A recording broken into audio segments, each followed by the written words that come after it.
2019. My name is Dilcy Barrera. I am one of the programmers for the festival, and it's really my honor to introduce today's Cinema Cafe conversation between Jenny Slate and Ed Helms. On behalf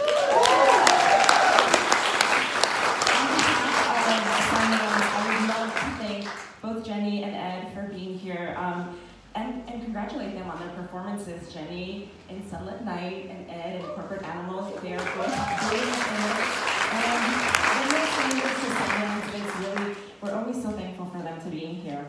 We have other conversations taking place here throughout the week, and I encourage you to check out the selection and schedule on our website, sundance.org, or our app.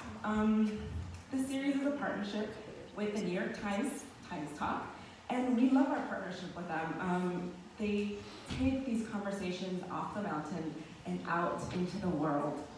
I also would like to thank Kyle Buchanan for hosting and moderating tonight. We love having him. And last, I would like to welcome up on stage the creative director of Times Talk, Michelle Gray. Final Times Talks at Cinema Cafe, so just wanted to, give a big thank you to Sundance. It's our 8th consecutive year of partnering with the Cinema Cafe, and we've had an amazing time here, so thank you so much for having us. For those of you who are not familiar with Times Talks, we have a live conversation series for the New York Times, which pairs Times journalists with the brightest and boldest creative minds from the fields of film, fashion, TV, theatre, basically all of the cultural arts.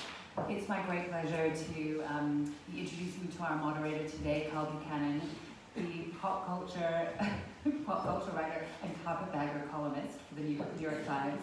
And so without much further ado, I'd love to introduce our special guests, Jenny Slate and Ed Helms.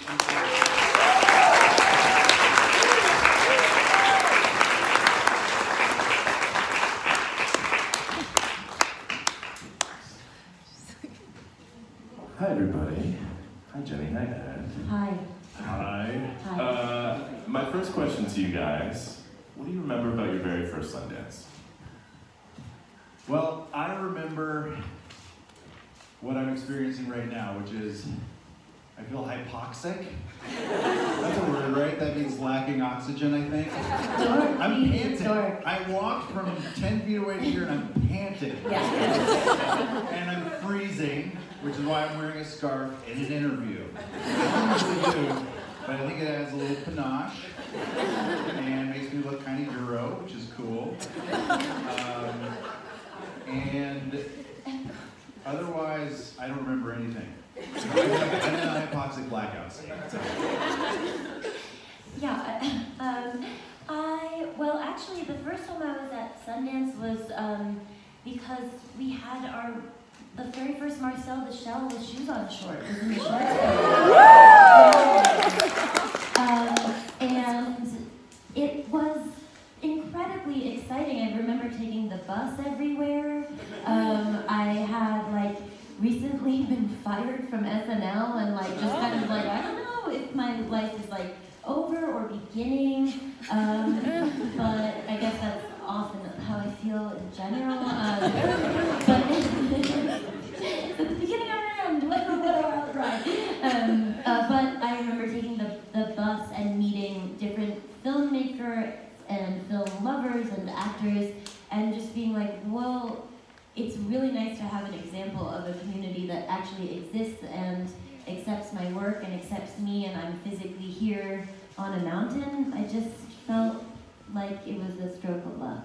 There's a really special vibe here. Actually, the first time that I came to Sundance is a kind of a cool story because I was in college and my buddy and I decided we were just gonna get here. And we stayed in a Motel 6 in Salt Lake City and we hitchhiked to Park City for a bunch of days in a row, and we volunteered as parking attendants. And we got parking vests, and then we didn't do any work. We just snuck into everything, because the volunteers let each other into everything. I don't know if that's still the case. This was about 20 years ago. But it was so exciting, and we got into all these cool movies, and it just clinched a love of movies and a love of show business, and I've been back now. I think this is my aside from that time, this is my third or fourth time, and every time there's just something so viscerally authentic about the creative energy here.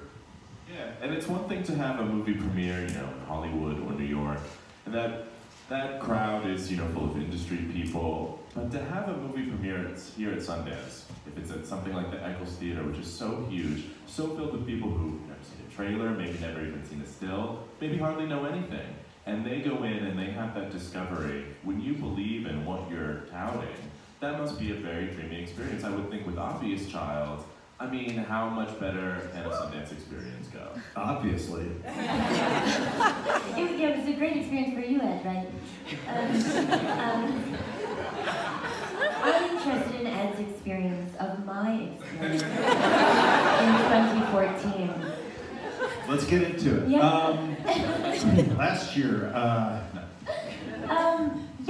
think even though I've been doing my job now, my first acting job I think I got when I was 27, so it's been almost 10 years that I've been able to be employed and do this job. But I think when you're trying to become an actor, there's, at least for me, a big sense of the entertainment industry as an all-seeing and a big tented God, that is just seeing you everywhere and not letting you in. And it doesn't feel specific, but it feels precisely